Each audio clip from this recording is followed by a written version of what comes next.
What's up guys, and welcome to another video here on Abster TCG. So today I wanted to do something not in-game related, going over a little bit of a theory video. You can call this a Vegapunk Masterclass. I'm just going to talk about the deck, like some deck lists, some fundamentals, some text, and how to do it, and I hope you guys can find this guide well for the deck. Now with Vegapunk, I think the deck still is decent, but I think it has dropped off a little bit in power just because people is starting to learn how to play against it a little bit more, which is not in the most favorite Vegapunk. And I also think for OP12, I meant OP11, I don't think the deck looks as good as it did in EB to me, because like the power of everything else is going up, so I think the deck will struggle a little bit. But I think with some well-made support cards in the future, this deck might be it again. So getting the fundamentals ready is always good for this leader. So in this guide masterclass, or whatever you want to call it, I'm going to go over a little bit about the deck list, talk a little bit about the techs, what option you have, like if you wanna tech for the format.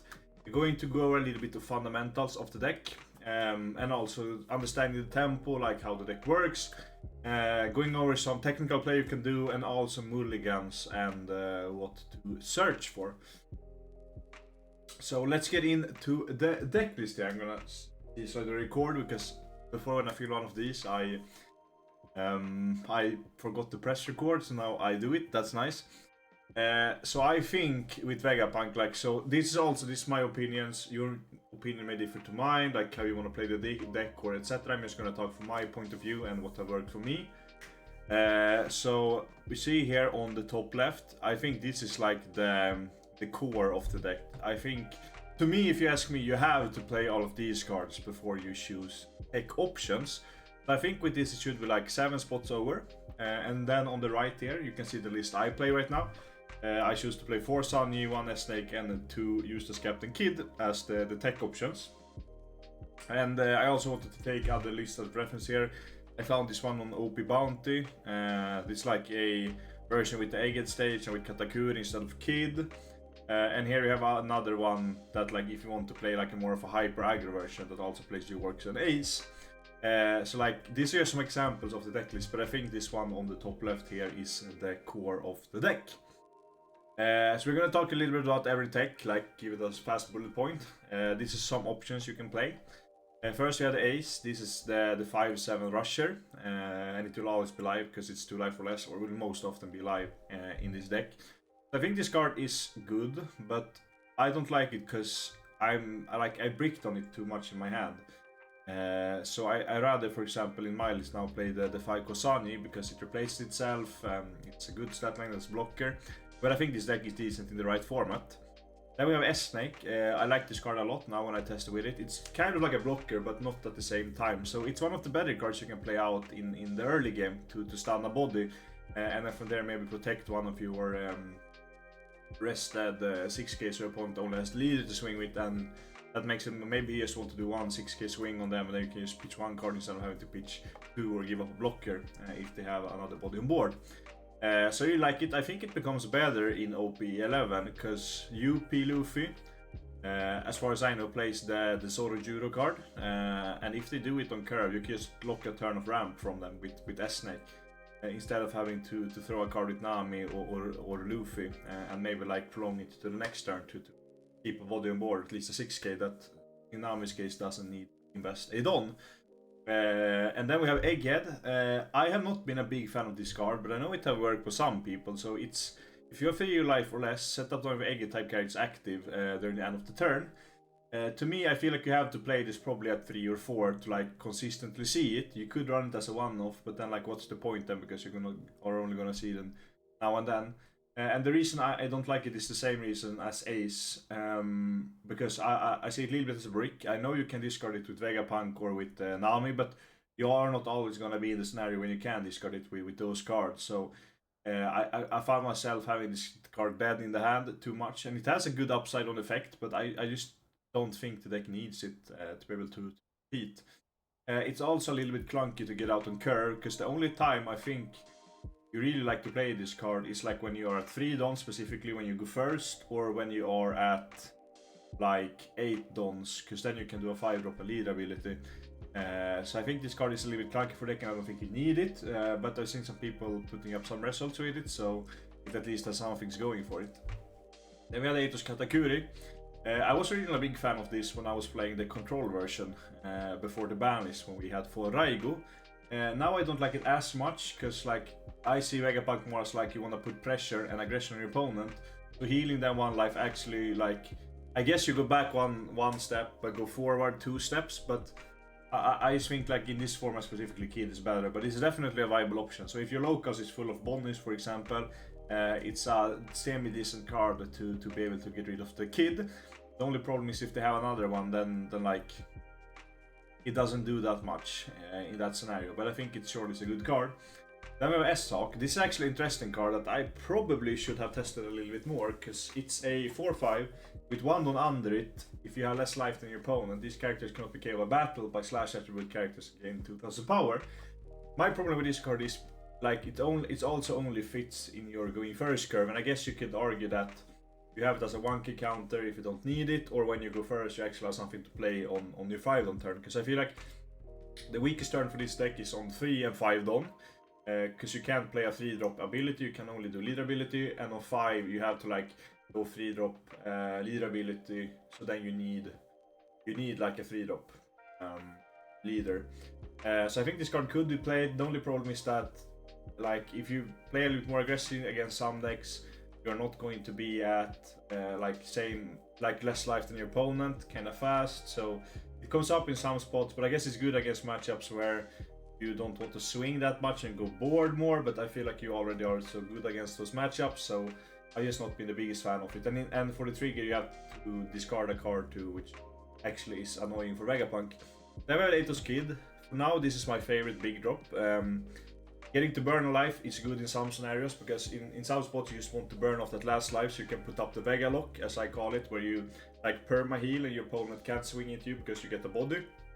Then you can swing on them, so they like, what should I do? So they just like end up passing, and then from there you just like keep on healing and you win the game from there. It's also nice to have a big drop for this deck, and I think this is one who gives the most impact, because it's the 8/9, which is big stats, and as I said, you get to burn off a life. So I'm really liking this card. Then we have S-Shark. I think this card also is alright. I tried it a lot because it has a good effect. Like it's unblockable character, so essentially you put 5 on under it to swing a 15k unblockable to face. The only problem I have with it is because you have to like set up the scenario, and I feel like you don't need it once you are in that scenario. And I guess some of the decks where you go to that like position and you want S-Shark, they have ways to remove it. For example, like Shags can kill it, Lucci can kill it, and other decks can also answer it. So I just felt like it was clumsy, and that like it almost never came up when I played it. But I think it is definitely a decent card, and yeah. Then we have York. I think York also is kind of alright. If the format would be more low to the ground, I think this card would be really good, because one is a scientist to get an additional target for Vegapunk. It's a 1 play, 5/6 body, which always are nice for this deck. But you can also do it against people who starve you, so you can actually get a life card to hand. Like you draw a card and get a 5/6. So I don't think this card is super bad. I just don't feel like I have the open slots in the deck right now to play it. And then we have the 3-cost Bonnie. On next one, during your turn, when a card is removed from your opponent's life card, draw 2 and trash one card from your hand. Initially I thought this card was really good.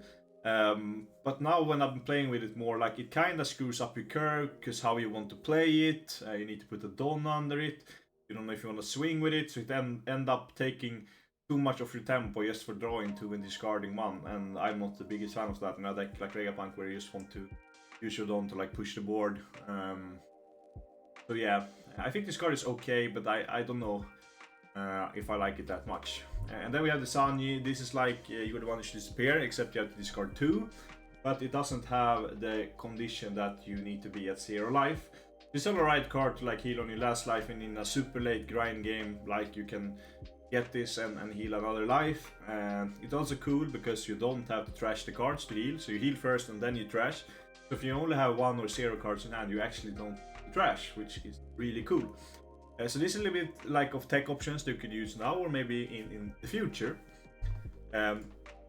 So now let's talk a little bit about the fundamentals of the deck. I only have 3 things here. I'm not going to go super much in detail, but I'm going to try to explain as much as possible. So when you think about Vegapunk, is it aggro, is it tempo, is it midrange, is it control? I think like these are the 4 like the pillars of a card game, what your deck wants to do. And I think Vegapunk can take the position as all of them.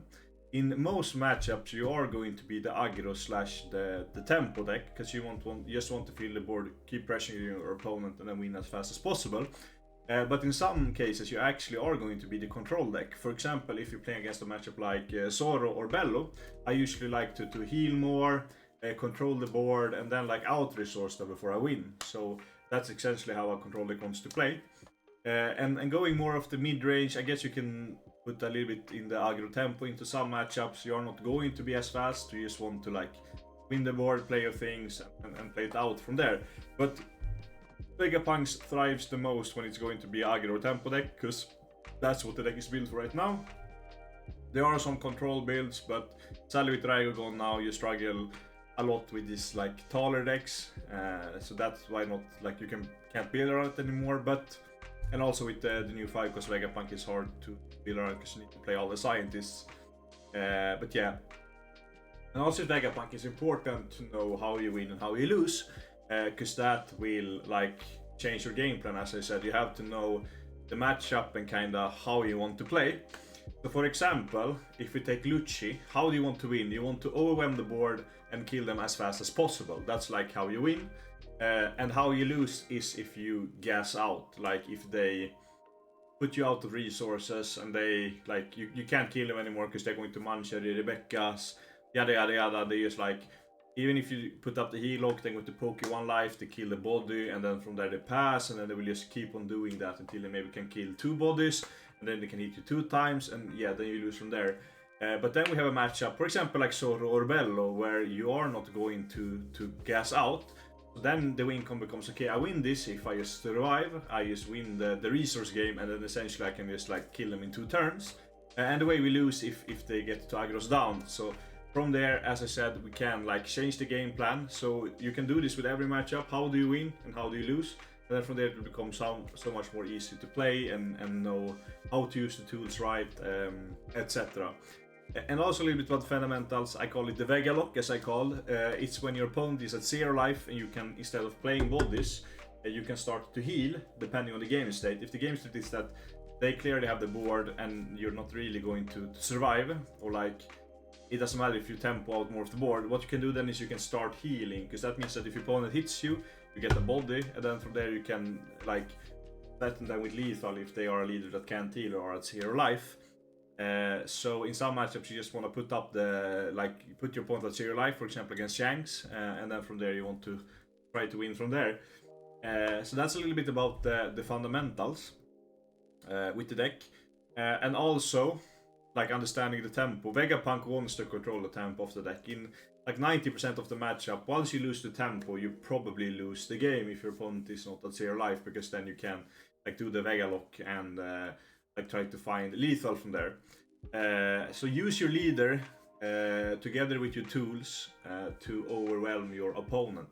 For example, the Nami, the Rocket Luffy, how you use the 5 blocker, Pythagoras, Lilith, Shaka, everything. So you need to understand that you need to impact the board every turn. The best way to tempo with this deck is like to get out 2 drops a turn with the leader, and then using your removal effects efficiently, like for example Nami, etc. And then we're gonna talk a little bit about some specific card and some tips and tricks and some things to have in mind when you play. Rocket Luffy is one of those more hard cards to use in this matchup, because it has an effect where you actually can like, you can trash it to KO something and draw a card. So in some spot you want to leave it on board, and some spot you don't want to leave it on board. The spots you want to leave it on board is, for example, when you like just want to have bodies on board and you don't really care if you like trash it to pop like Weenie and draw a card. And if you, for example, have like the Ficos Vegapunk blocker up and the opponent doesn't have too much on board, then you can like leave it on board. So your opponent maybe just can kill 1 body and then you get to keep a body. But in a spot like this, where you see to the right here, this is actually a perfect scenario actually to use the effect. Even though we don't really want to use Luffy's effect to pop a brand new, like on curve or when we have the board, etc. But in a spot like this, your opponent is at 3 life, we're at 2 life, we say they go to 7 or 8 Don next turn. If he has pass here with Atlas and the Luffy here, what they are going to do is probably going to swing a 6 here on the Luffy, and then we have to throw a card, and then from there they might go like Brook and Ina or something, and then 1 Don on the leader, pop this one, or they're just going to maybe like swing a 8 on the Luffy. That means that we have to throw 3 cards to protect the Luffy, to keep it, and we don't really want to do that as Vegapunk. As I said, like we are tight on resources to do it, but instead, if we decide to trash it, KO the brand new here, we get to draw a card. That means that our opponent is probably not going to swing on us, because they don't want to swing on our life. So from there, we are getting a card. I guess we get rid of the brand new too, and your opponent can't really swing. So what we do here is we go +1 with the Luffy and then get rid of the brand new. So I think like you have to know how to use Rocket Luffy as the effect. But if, for example, if this would be like a Kusan, it's a no-brainer just to pop it, of course. But in spots like this, you actually want to trash the Luffy, because the opponent doesn't really have anything more to swing in, and they're not going to swing live. So that means that you actually get value because the bodies can't turn sideways. Subscribe for the duck, please do. And also on X, AbsTCG, Twitch, AbsTCG. I stream on YouTube and Twitch, so if you like more content like this, etc., just subscribe, of course, for the duck. And then we have Pythagoras. I think this card also is you have to like kinda play around it a little bit, because I see a lot of Vegapunk playing, if they open with a Shaka and Pythagoras, they usually slam the Pythagoras first. But I actually like to keep Pythagoras in hand if I have other bodies to play with the same stat line. Until I have a target in trash, for example a Lilith or something else, because if we slam this too early and our opponent is going to kill it, then we actually don't get to use the effect. And like Shaka is a good card, but you are really like gonna swing with it the early game, so you rather than kill a Shaka than a Pythagoras, because later on when you drop the Pythagoras you might have a Lilith in trash, which means that it gives you resources. So you have to play around this card a little bit and like set up your trash so that it's hard for your opponent to get rid of it, because you get, for example, a Lilith or a Edison or a Frankie.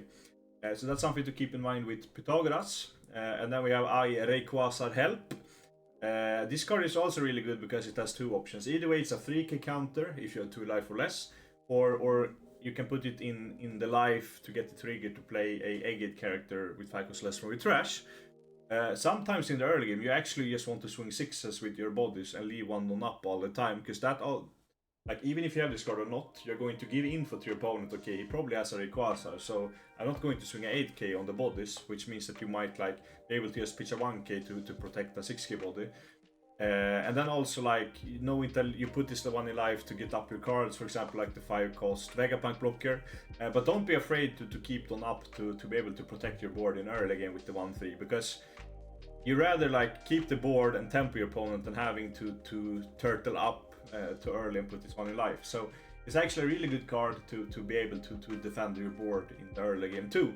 So always keep in mind too, if you have this one in hand, you probably want to leave 1 on up and you swing 6k with your bodies, because you really don't care if your opponent takes a life or if they throw a card. In some spots it's better if they throw a card, because that means that you get more control over the game, because they will eventually just take the 6k hits.